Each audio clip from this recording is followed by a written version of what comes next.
for some reason, that experience is not translating into the UK economy. And that's where self-employment comes into play. Because self-employment doesn't require somebody else to recognize your abilities. It doesn't require somebody else to decide that you're professionally competent. It allows you to begin to take control of your own future and your own fate. And that's why we believe in it. And in the UK, there are 140,000 refugees. We believe that there are more than 18,000 that have the potential to start their own businesses if we give them the platform. And that's where TERN comes in. So since 2016, we've worked with over 160 entrepreneurs. We've supported 35 in entering market. And yet, of that entire community, just 2% had access to business support before they came to us. So this is a group of people who are not receiving the support they need to move forwards, are not getting access to the same support structures that you or I would benefit from, and at the same time have all the experience that suggests that they should be able to benefit from that support. 50% of our community had either started or run their own businesses outside of the UK. But just 7% were in markets when they came to us. So for whatever reason, that dream, that potential that self-employment recognizes is not a pathway that's even open to the refugees that most need it. The refugees that have the experience and the potential to bring new economy to this country. And that's why we partner with Square. So Square shares our vision of building an inclusive economy. We believe that if tech does what it should do, it should be for all, not for a few. And what we're doing with Square is being able to offer software that makes small business competitive with mainstream finance and mainstream business. It allows us to offer technology to entrepreneurs who, to this point, have been at the margins of our economy and bring them into the mainstream. It gives them a platform to launch more competitive businesses and move towards thriving in the UK. And that's why we're really excited to have you all here today, to put a spotlight on what tech can do to unlock diverse entrepreneurs, entrepreneurs from all backgrounds, not just entrepreneurs from a few backgrounds. And that's what we're going to be focusing on today. So now it's my pleasure to introduce you to a few people. I hope you give them a very warm welcome as I bring them up on stage. These are 3 entrepreneurs who have worked with Square over the last 6 months and are going to be sharing a little bit on their experiences. So first up, we have Usman, founder of the social enterprise Haven Coffee, the first coffee shop in London, run by and helping refugees.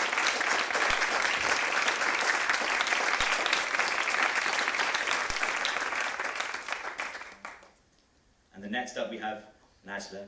Najla, come on up. Najla is the founder of Najla's World, an interpreting business, a translation business that's been running in Westminster and has become a part of her community in Westminster. Keep going, come on, she's not there yet, folks, come on.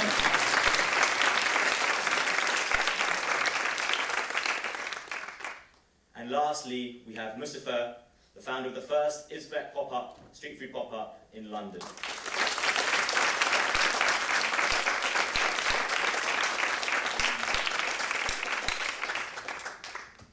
And to tell you more about themselves and give them a platform to share what they're doing, it's our great pleasure to have Square CEO here, Jack Dorsey, who's going to come up and share and ask some questions of the entrepreneurs. Jack.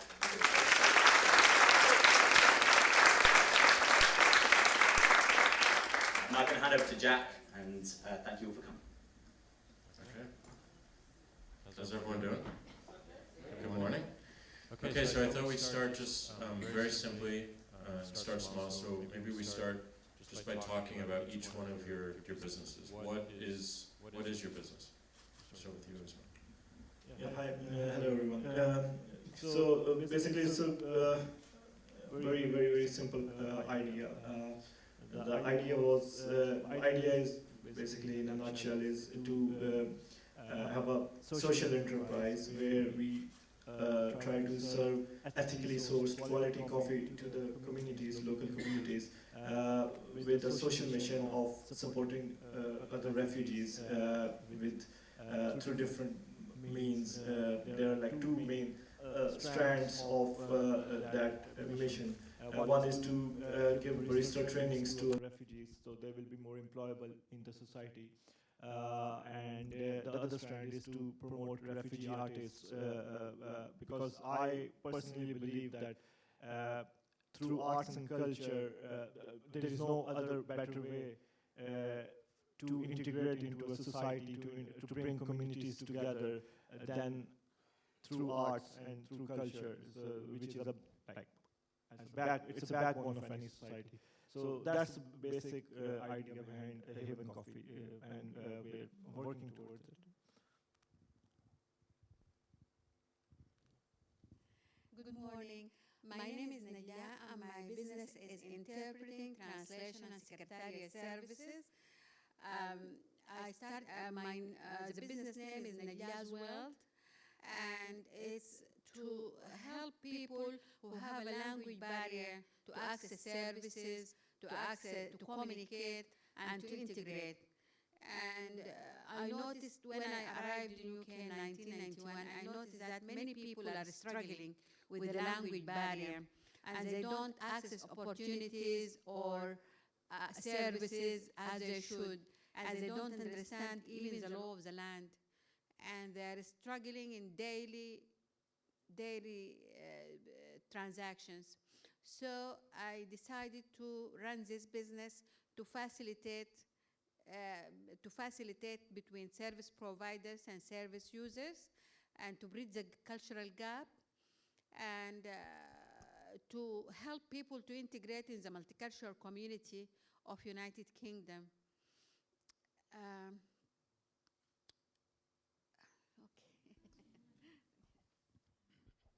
Good morning, everyone. I'm doing first Uzbek street food in London. I'm doing authentic Uzbek, our traditional food from Uzbek. I'm doing rice, slow-cooked lamb with carrot and topping of the yogurt, marinated carrot. So it's called oshpaz. Oshpaz means from Uzbek plov maker or master chef. And were you all entrepreneurs before you came to the UK? Did you have a business before you came to the UK? Me not. I haven't got any business from my country, no. No, I didn't have a previous business before I came to the UK. I was working as a journalist and translator in Sudan and United Arab Emirates. When I came to UK, I was wondering, what job shall I do?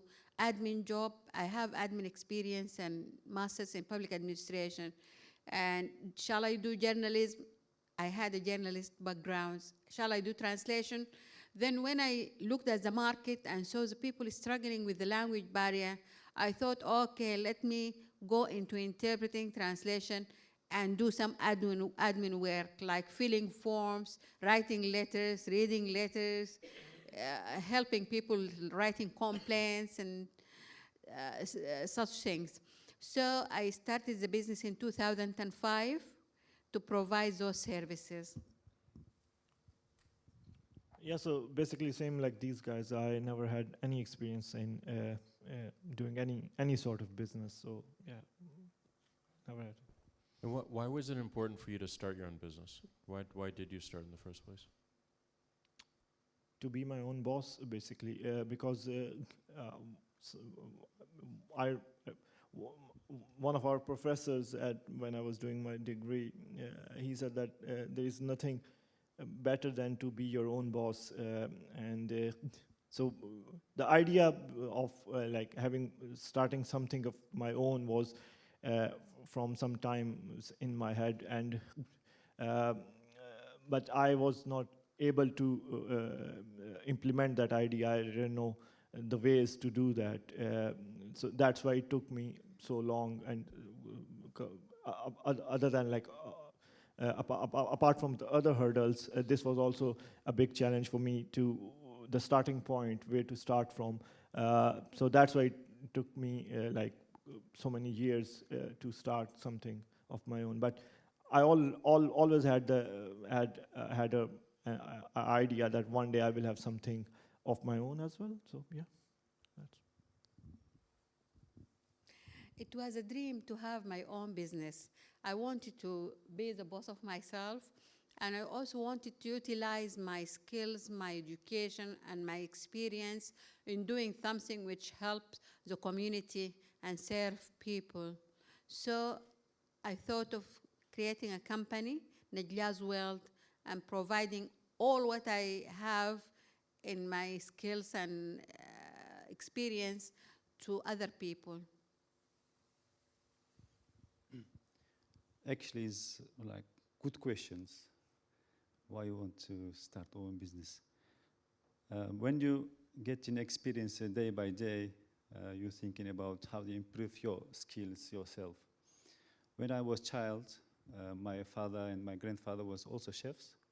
I was going to help in school holiday times to get small amount of money to take for school shorts, other stuff. And I was learning, and I said, maybe I'm not going to be chef, I'm going to be a different type of the sound. And I got the university IT, information technology in my country, in Osh City. I got diploma, then suddenly I came to UK, and it was barrier for the English. I haven't any idea to speak English. I got the English language. I take a long journey. Then in the meantime, I need to get some living here to get money to eat, and I start a part-time job as a chef to help in the kitchen. In the meantime, because I have a small experience, that was helped for me because, and I start work chef, and life changed. Or like I come to as a professional chef, it was offering me, you want to get part full-time, you want to sous chef. And I was coming to head chef. And my life changed from the IT to chef, professional chef. So then I decided to focus as a chef professional way. Because my father and the grandfather was chef, so I said, this is my way. So then I start as a head chef, and I was thinking, why? Because in the UK, we doesn't have any Uzbek cuisine in here. And I was thinking, maybe I'm gonna be a person to build a bridge from Uzbekistan, Central Asia to UK, to introduce Uzbek culture, Uzbek traditional foods. Then I decided to I decided to get Uzbek cuisine in London, 2015. But still was more barriers to how to start, where you go, how idea to improve. So it was the little bit issue, but nowadays I have the own business. So yeah. So you all took the hardest first step, which is starting a business. What were some of the challenges you encountered in starting the business? It was how many challenge journey. First of all, I got information, which is the application to take in the TERN company for the business idea, to develop the business idea. So I applied for them. I said a little bit information about Uzbek cuisine, because there is no any cuisine Uzbek. So our popular dish is a pilaf. I believe this can be more popular in the England, UK as well. So after I got the first step, we got interview from TERN member, and I explained from, I don't know, that maybe they like when I have explained how I like my job as a chef. Then they was challenged also, because it was, as I remember, they said they gave more than 250 applications. So they chose only, I think, 8 people for so it was challenge first. Then challenge was to get in the market, to introduce what is the Uzbek cuisine. Market manager, they know what's the burger, it's a burger, they know. Hot dog, they know the hot dog. But Uzbek cuisine, they don't know. It was for so many times food testing, explain where I can get ingredients, to try to them. They like it. They take in 6 months to get in the market. It was in November time. It was cold. When I go to the market, it was cold. We look at other market stalls they're selling. It was cold also.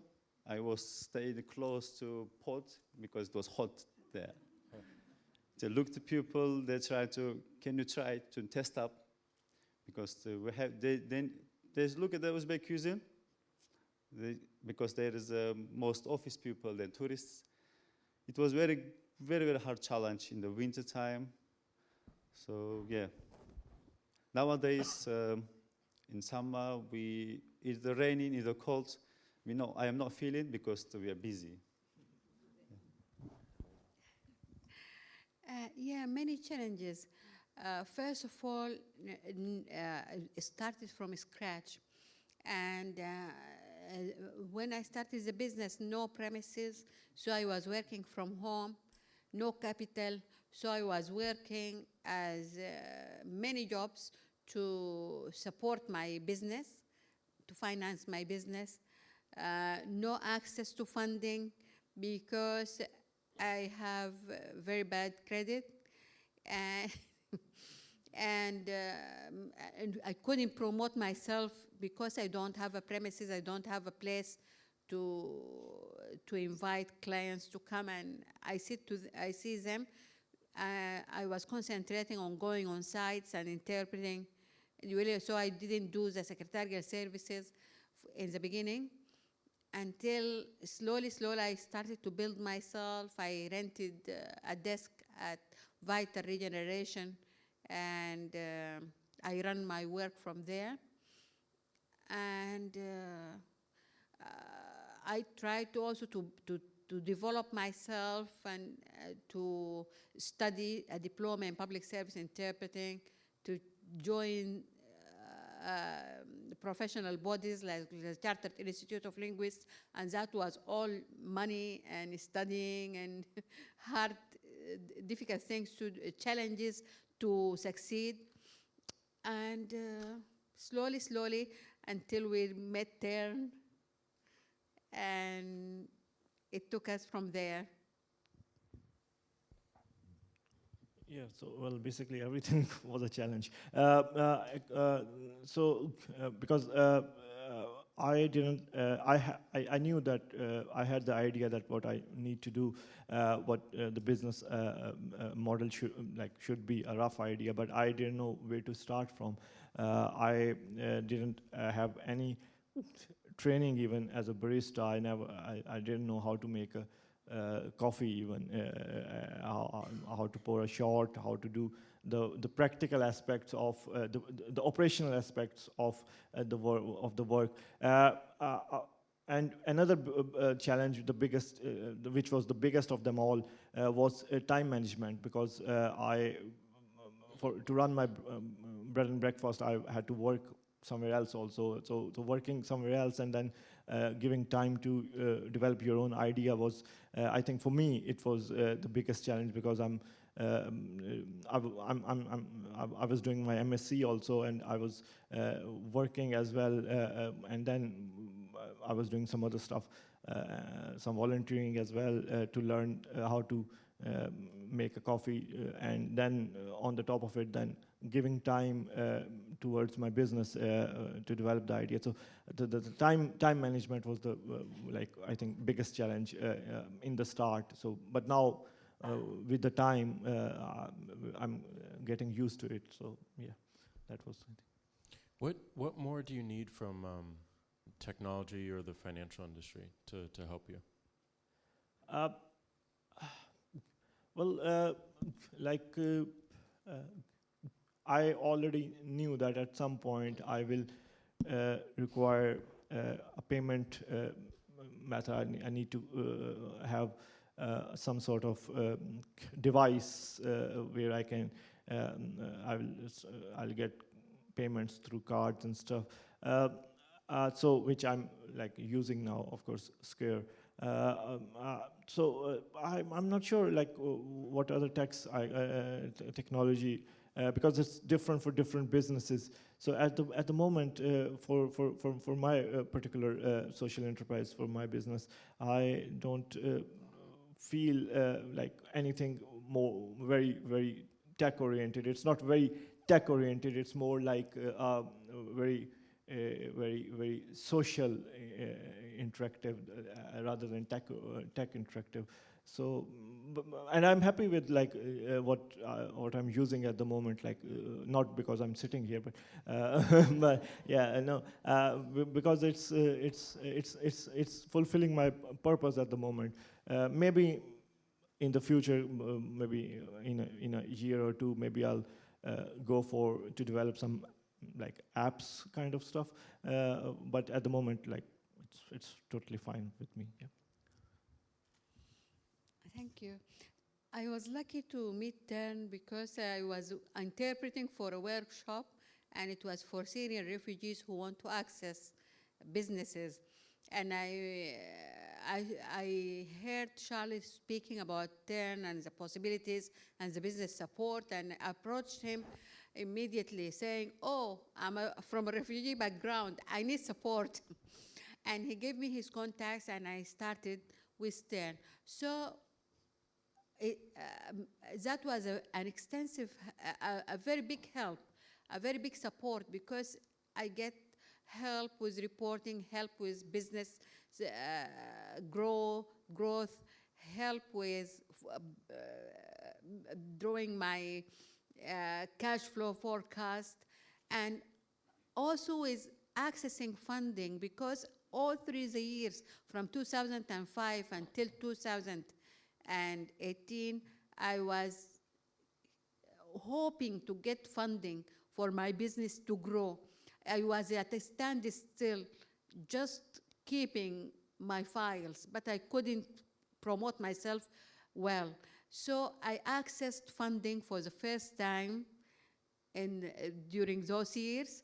I accessed funding through TERN to get a loan of £1,600 to employ 3 contractors to join me. It was a one-man show.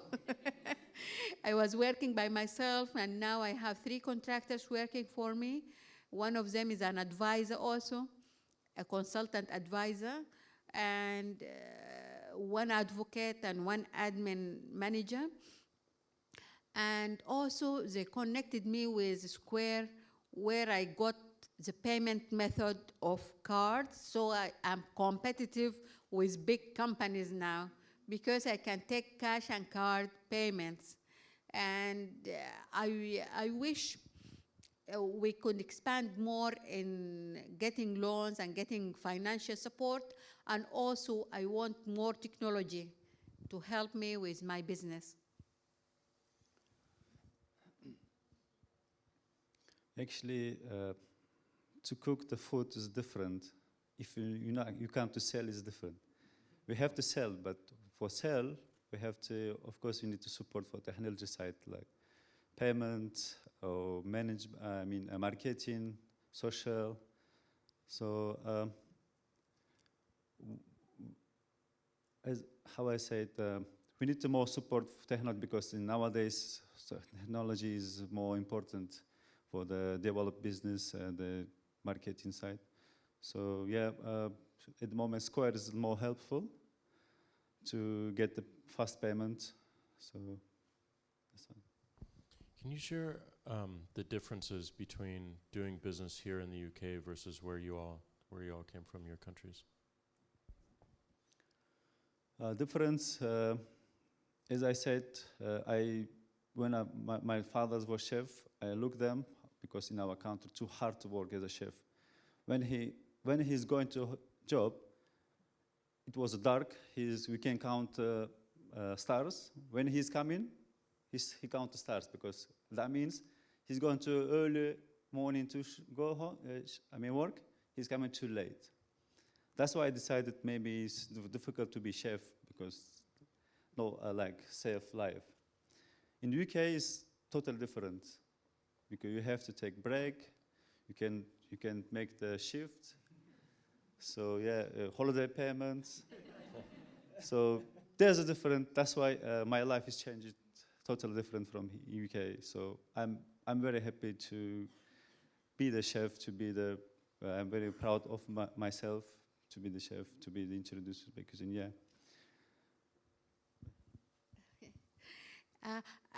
I started business in UK only. I was an employee only in Sudan and United Arab Emirates, so I didn't start the business, but it was a dream. And I think, but I can say that it's different because back home in Sudan, it's very unstable. Unstable markets, unstable countries, wars, problems. So you can't establish a business and be steady. Here in UK, it's stable, the market is strong, there are many, lots of support, lots of business support, lots of encouragement, lots of learning. You learn every day new things. And also, it's good to be in the market, and you have rights, and you enjoy like holidays, and you enjoy the work here. So I think the biggest difference between working back home, like a business back home in Pakistan and here is that's just one market there, but here there are like hundreds of markets, different markets. Like you find people from all over the world in just in this one city, London. So you have to so that's the, I think that's a big difference, because there you only deal with like Pakistanis and you are only dealing with the same type of people, with same needs, with same kind of expectations. Like these guys, I never had experience doing a business there, but I had experience working in that society. I had experience working here also, and now I'm doing business here also.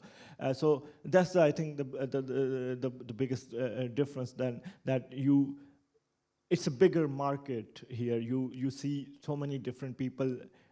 You get idea from them. You develop according to your customer's taste. So you know that, like for example, community A has certain taste, community B has certain taste, and then you see that which community you're targeting and how you target that. But so it's more easier, I think, to do business here, because you have like clear targets in your head than in Pakistan, because everyone is same. So it's very difficult to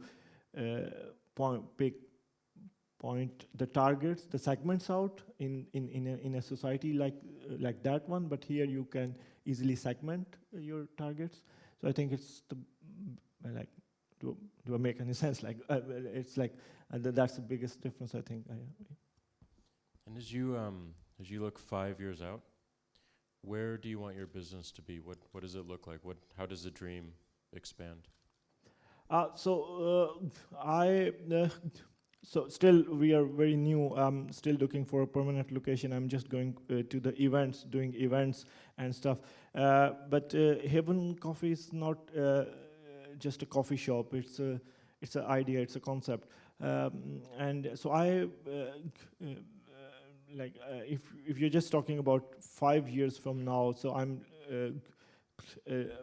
looking myself to have a permanent shops somewhere in London with a nice space, a gallery space as well for to show the art prints on the walls even. And on the side, apart from that, I would be having some outdoor or indoor stalls across the city, across the London as well, which ultimately I'm planning to have more stalls to give those stalls to other refugees to run by those Buddhist refugees who we trained at our place. So that's the short-term goals.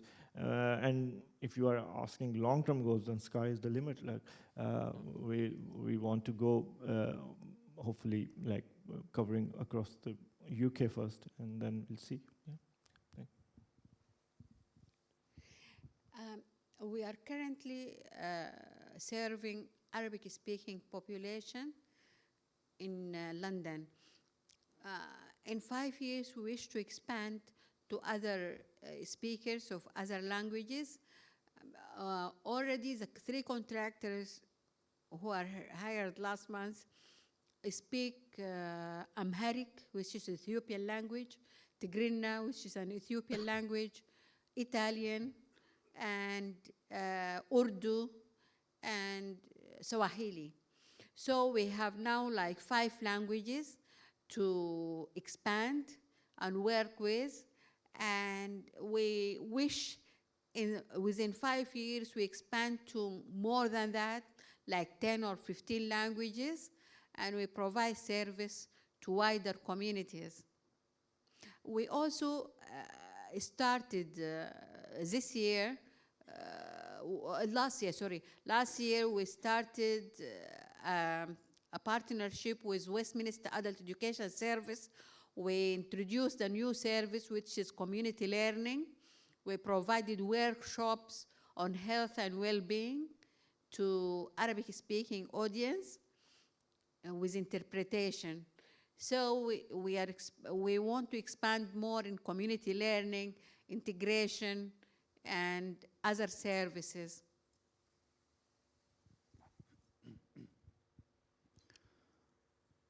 I don't want to go too far from 5 years. Normally, at the moment, I am getting target for 1 year. Like last year, next year, where I'm going to be. So nowadays, I have already 2 stalls. I'm working with Street Food Union Market and with a Curb food market, which is very huge. So now I'm going getting another market from September with the Carousel and the London Beats and the Marketo. So now my target for till next year, I get 4 or 5 markets in London, stalls, to introduce the offices, the London foodies people, Uzbek cuisine. Also, I'm thinking, of course, the 5 years where I'm gonna be, but it's not like exactly target. I want to be at a permanent shop, like Itsu, or like come in to take food, going out. Because other food, we can do rice small dishes with chicken, lamb, or beef, or vegetables, or dumplings, boil it, steam it, fry it. So we have so many dishes we can introduce. I can introduce in UK, in London. So next year I want to be so many stalls in London. Then I want to be permanent market in next 3, 4, 5 years. Yeah. So we'll do one more question before we turn it over to the audience. But what is a single piece of advice you would give people who are thinking about starting their own business? Okay, before they give the advice, I want to like mention the small things, not small, big things actually. Before the start, everything is done. I got to approve the stall. It's come to the payment stuff. Normally at the moment, it's easy to get contact list or quick payment. It was no idea, and I come to TERN. What we're going to do? I can't take cash only, because nowadays people, they want to be contactless as well. They offer me Square, which is we got a meeting with a Square member, and it was first question. Shall I ask a question? It was the first question. How long taking the payment process to come to my account? She said 1 day. That's good, because before the start of business, we don't have so many invested money, because I'm investing myself my money, which is I've saved when I work.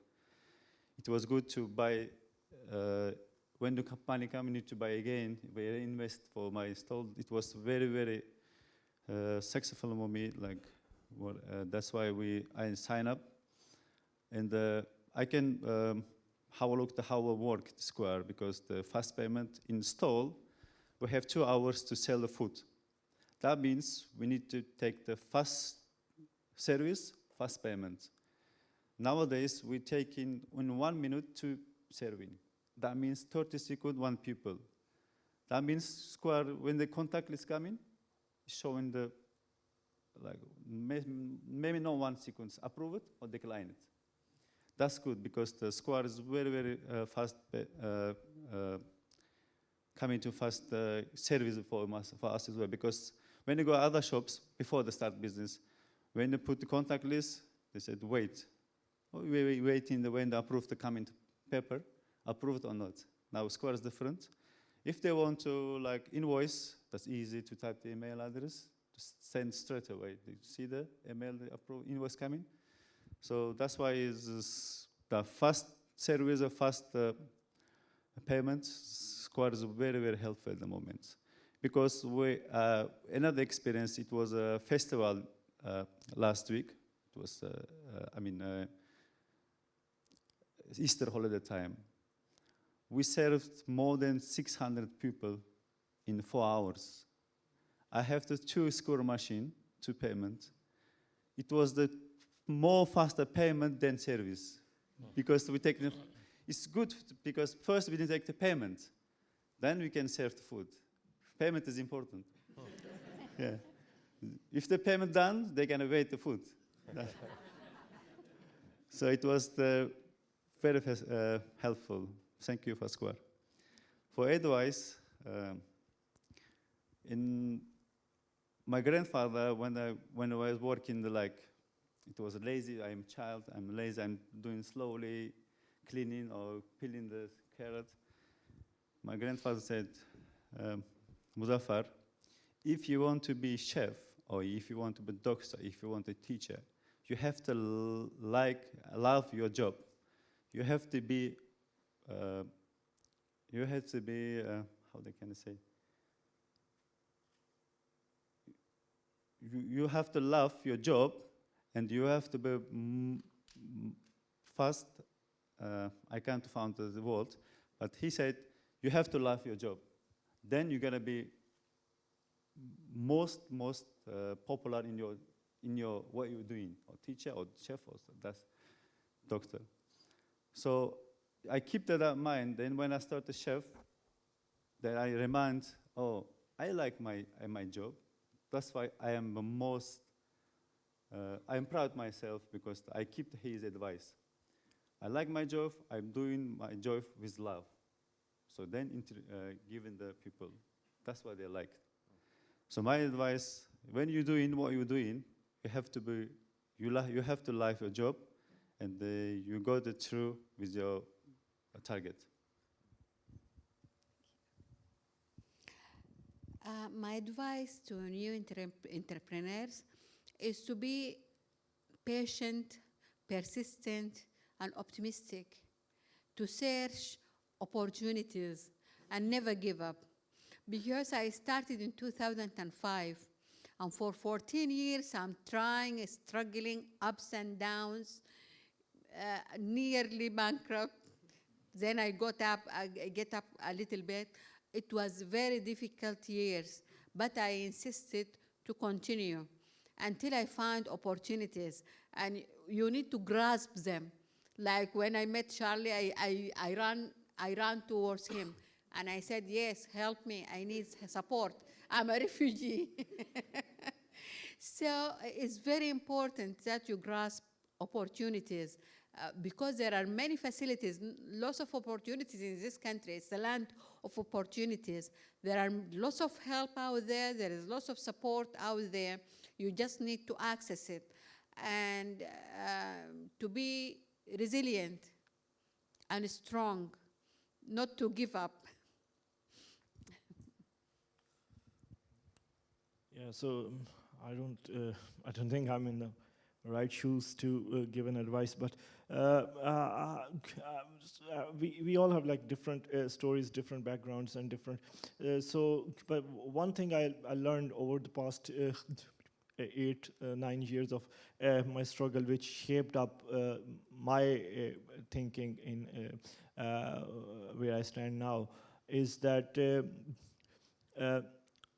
whichever you do, whichever we do, just try to connect it with some some issue in some ways, in any ways, because there are unfortunately so many issues in the world, and we don't need to wait. Just pick any issue and maybe start building your business in some way around that issue to do something towards giving back to this beautiful world, because other things will follow. Definitely business will grow, money will come, money will follow as well, but the satisfaction which I'm getting and which everyone I'm sure will get if we work towards, and some issues will not come if we don't have, if we are just running after the business, the money, and the stuff. So I think that's, I think I can say. Okay, why don't we take some questions from the audience? I think we have a mic right here, so if you just raise your hand.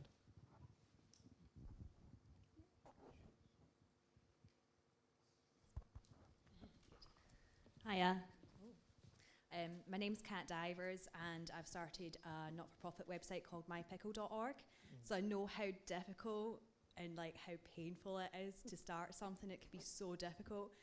But I'm interested to know what's been your best moment so far, like the moment where you went, yes, I'm so happy I'm doing this. This is a question for all of us. Okay. So my best moment yet to come. I'm still waiting for it. But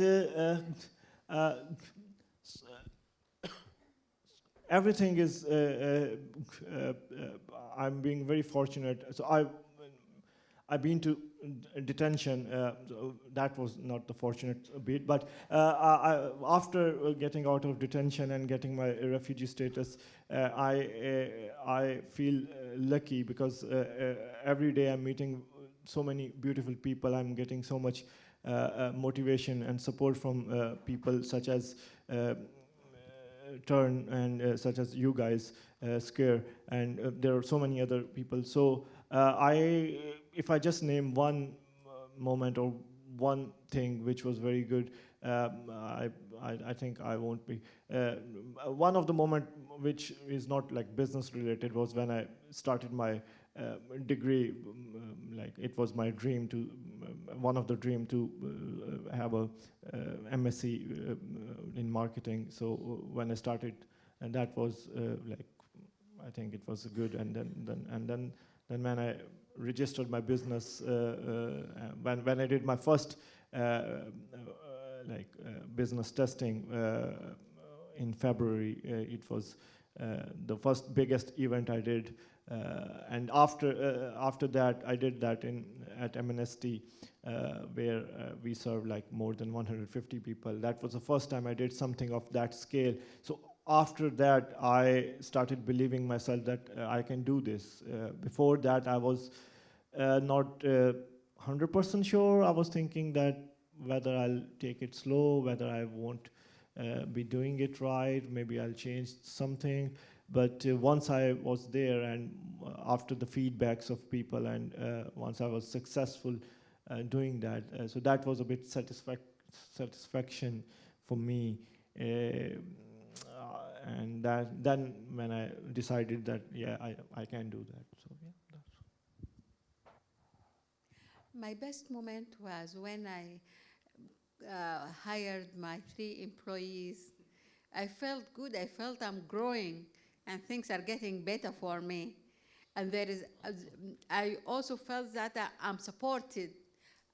I have somebody who is supporting me, and like TERN. There is a support, there is encouragement, and there is new horizon. This question was best moment. Best moment. Best moment so far. Yeah, best moment was when I got complaint. I got complaint from street food market manager. He said, Muzaffar, can you manage the queue, which is your stall? They're blocking other stall.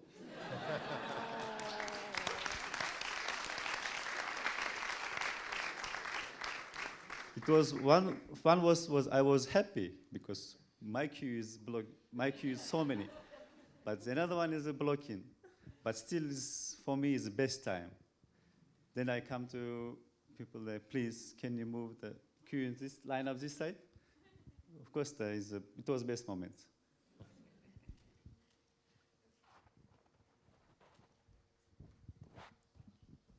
Hi, it's Seb Clear from the Refugee Council. Thanks, Mustafa, Nagla, and Usman for your stories. They're really powerful. Just a quick comment and a question. You know, when we talk to business and indeed to government, they're all completely behind the idea of supporting refugees into self-employment. Where are you? Sorry, Sorry, I'm right here in the middle. Oh, you're sorry. Sorry. And unlike a lot of the issues that we talk to people about, which are perhaps more controversial, actually this area is something that, you know, everyone is really behind. So the question is, why is it not yet happening? And I think some of our advice or kind of observations for both business and government really is that we need to look at the diversity of refugees. We can't just think of a one-size-fits-all for people. These are people who have come from all over the world, have many different life experiences from different cultures, and we really need to recognise that diversity and think about what that means, and actually just speak a lot more to refugees to actually find out what support they need, rather than kind of assuming that it's just a case of providing some information or opening a couple of networks. But thanks, you know, for all the brilliant work that TERN does. My question really is around what we see with a lot of refugees in the UK is once they get status, actually, they find themselves still extremely socially isolated. And I'd be really interested to know how starting your own business kind of actually helped you move on with your lives or helped you kind of integrate into the UK, because I'd imagine, but it might not be correct, that it's a real way of sort of opening up the UK society to yourself and allowing yourself to kind of make new connections that wouldn't otherwise be there. So it's really a question around how business supported you kind of in your personal and social lives beyond kind of the running of the business itself. Yeah, it's a big question, and I can speak like for hours on this. Before getting my refugee status, I was living without papers in this country. I was hiding, living in the ghettos, but and I was really very much introvert, and there are so many other people like me who were in the same situation. They were very like introverts, and they were only meeting with their in their own communities, because once you are in that kind of situation, you don't feel comfortable going out, interacting with other societies, with other communities. But that is, of course, like you mentioned, that's is not very healthy, and that's the idea behind having a Haven Coffee as well, to started to something and to add my bit into the contribution, my bit into an effort to bring the refugees out of their circles and try to integrate them into the UK society. There was a very good question someone asked a couple of days ago, the difference between a contribution and integration. So someone said that maybe integration means that that's why the people doesn't come out into the society, because the word integration interpreted in a wrong way. Maybe it's interpreted in a way that when we say that you need to integrate into the society, maybe we are asking people, or we are asking refugees to come and start living like a proper Englishman, or maybe start going to drink pubs and all that kind of stuff, for example. But no, integration doesn't mean that. Integration means so the word integration, we need to I think give the right interpretation to the people, that what integration actually means. Integration doesn't mean that you have to leave your own stuff and start living a life, or start following a life of like an English or person do, or I think that's is one of the challenges. Another challenge is the language itself. Because I'm from a country where almost everyone speaks some English, so that's why my English is a little bit better than some of the people. So language is also a barrier. But the biggest issue is why it's not that much into the society, why still we are far from reaching our goals, is unfortunately the interest of the government is not there. It's just the charities and social enterprises who are working towards this cause, but the governmental level, there still needs to be so many things to be done, and unfortunately the charities doesn't have unlimited or resources. They have very limited resources to work. So until the interest of the government align with the interest of the charities, like until then, I think that it's a little bit difficult to walk a little bit more faster. I think so. It is very difficult to start your life from scratch in a new country, and being a foreigner, you feel isolated, alienated, all those difficult feelings. But through my experience, the first 2 or 3 years were very tough for me, and I collapsed into mental health issues and problems, and I was feeling lonely. And this created a passion inside me of helping, supporting people, immigrants who are especially suffering from language barrier, those who can't access the services easily and who cannot find help in the community. So that helped me in the struggle and the suffering, helped me in shaping my dream of helping and supporting those people who have language barriers. And I think there is support, mental health support, social support. Organizations are helping people, immigrants and refugees, but there is no business support for refugees. And until through the last few years, I didn't find real business support for refugees until I met TERN. So we need more services for refugees, more support to help them utilize their skills, their experience, their learning, and do something which benefits the country.